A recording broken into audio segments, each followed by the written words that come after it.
কোনটার ওইটা? হ্যাঁ হ্যাঁ ওইটা আটকে যাবে উঁচু। আমাদের বাস এখন মাঝ রাস্তায় ফেসে গেছে।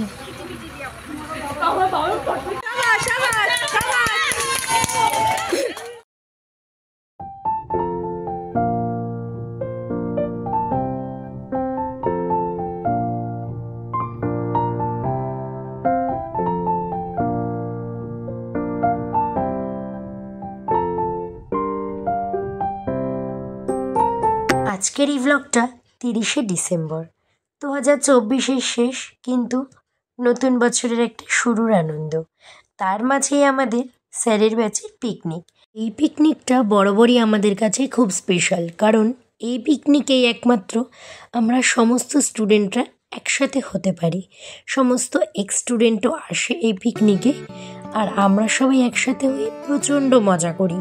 তো রাস্তা দিয়ে আমাদের বাস চলল নীলকুঠির পথে, কারণ আমাদের এই বছরের পিকনিকের গন্তব্যস্থল হলো বনগাঁর নীলকুঠি।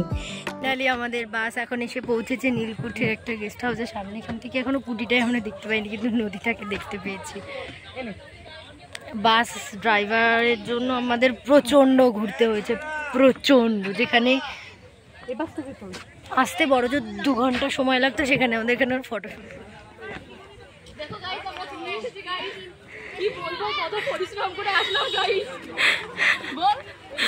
একটা লং জার্নির পর আমরা পৌঁছে গেছি আমাদের যেখানে যাওয়ার পিকনিকের স্পটে। তো দেখো, আমরা এখানে ব্রেকফাস্ট করতে বসে গেছি, আর ব্রেকফাস্টে ছিল আমাদের লুচি তরকারি। তো সেটাই খেতে বসে গেছি এই নদীর পাড়ে। আর আমরা যে জায়গাটায় পিকনিক করছিলাম, মানে আমাদের পিকনিক স্পটটা ছিল একটা বাগান বাড়ি। সেটা তো খুবই সুন্দর, দেখো চারিদিকটা কতটা মিষ্টি পরিবেশটা। তো আমরা তো এবার চলে যাচ্ছি নীলকুঠিতে। এখন যা নীলকুঠির দিকে সবাই মিলে।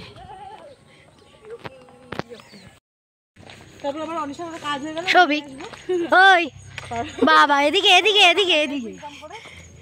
মেঘা, অনিশা বল, আমরা এখন কোথায় যাচ্ছি? আমরা এখন নীলকুঠির দিকে যাচ্ছি।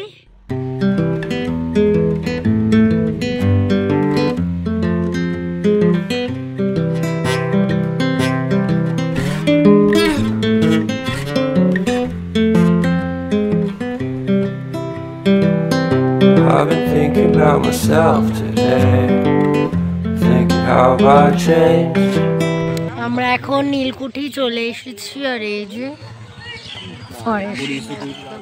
নীলকুঠি বা কাটা সাহেবের রাজবাড়ি। এই ঐতিহাসিক রাজবাড়ি, যা পরবর্তীকালে নীলকুঠিতে রূপান্তরিত হয়েছিল। এই স্থানে রয়েছে অনেক গল্প এবং অভিজ্ঞতা। তো চলো তোমাদের সাথে এর ইতিহাসটা শেয়ার করি।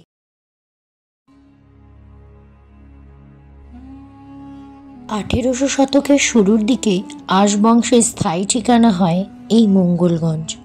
জমিদার মঙ্গলচন্দ্রের নাম অনুসারে এই স্থানের নাম হয় মঙ্গলগঞ্জ। নদীর অন্য পাড়ে জঙ্গল। শুরুর দিকে শুধুই হতো আমদানি রপ্তানি, পরে এই স্থান বাণিজ্যিক কেন্দ্রে পরিণত হয়।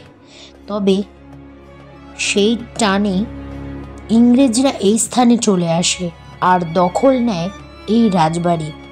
তৎকালীন আমলে পরাধীন ভারতবর্ষে অত্যাচারী ব্রিটিশ শাসকরা তথা নীলকর সাহেবরা স্থানীয়দের স্বল্প মূল্যে নীল চাষ করতে বাধ্য করত। ফলে ক্ষতির মুখে পড়ে জীবন অতিষ্ঠ হয়ে উঠেছিল নীল চাষিদের। দীর্ঘদিন ধরে ক্ষোভ পঞ্জীভূত হয়ে আকার নেয় নীল বিদ্রোহের। কথিত আছে, এই নীল বিদ্রোহের সময় নীল চাষিরা এই রাজবাড়ি আক্রমণ করে এবং গলা কেটে হত্যা করা হয় এক নীলকর সাহেবকে। সেই থেকে এই রাজবাড়ির নাম হয় কাটা সাহেবের রাজবাড়ি বা নীলকুঠি।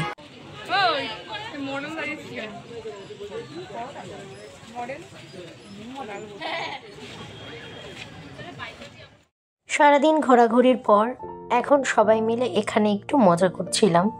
তো এদিকে আমরা সবাই খেলছিলাম মিউজিক্যাল চেয়ার, আর মিউজিক্যাল চেয়ারে একটু মিউজিক তো বাজবেই। কপিরাইট আসার কারণে আমি এটাকে মিউট করে দিয়ে ভয়েস ওভার করছি।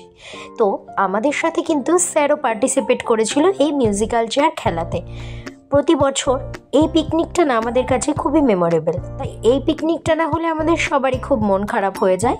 তার কারণে স্যারকে খুব জোরাজুরি করে হলেও আমরা এই পিকনিকটা করতে বাধ্য করি।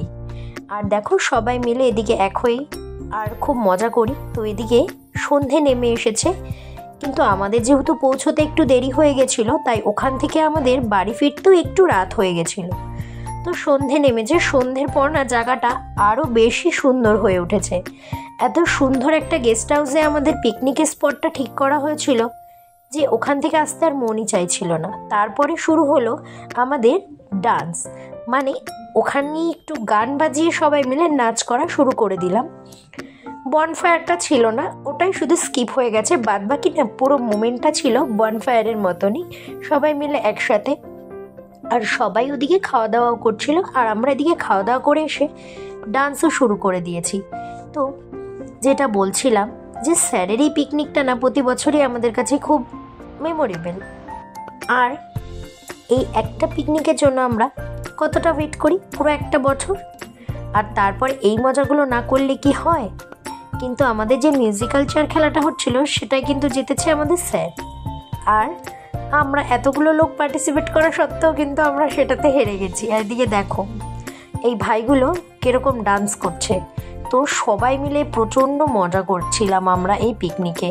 প্রথম দিকে সবার একটু মন খারাপ হচ্ছিল, একটু ফার্স্ট্রেটেড সবাই হয়ে গেছিলো, কিন্তু বেলা যতই গড়ায় ততই সব ঠিক হয়ে যায়। আর এই ফার্স্ট্রেটের কারণ হচ্ছে বাসালা কাকু, কারণ উনি আমাদের ওখানে পৌঁছে দিতে না অনেকটা লেট করে ফেলেছিল। তো দেখো আমি একটু পাগল ডান্স দিয়ে ফেললাম, আর তারপরে সবার ওদিকে খাওয়া শেষও হয়ে গেছিল। আর দেখতে দেখতে আমাদের বাড়ি ফেরার সময় হয়ে গেল। তো সবাই মিলে বাড়ি ফিরে এলাম, এই ব্লগটা শেষ করলাম। হ্যালো গাইস, আমরা এখন হিলে গেছি, আমরা এখন পিকনিক থেকে বাড়ি যাচ্ছি। আমার গলার অবস্থাটা এখন খুব খারাপ, আমরা খুব ক্লান্ত, তাই জন্য ওদেরকে দিয়ে বললাম ব্লগটা তোরা একটু এন্ড কর। বাই। এভাবে চিল করতে করতে আগামী বছরগুলো আমরা কাটিয়ে ফেলবো, জীবন নষ্ট করতে করতে, নষ্ট করে ফেলবো আমরা আমাদের জীবন। বাই।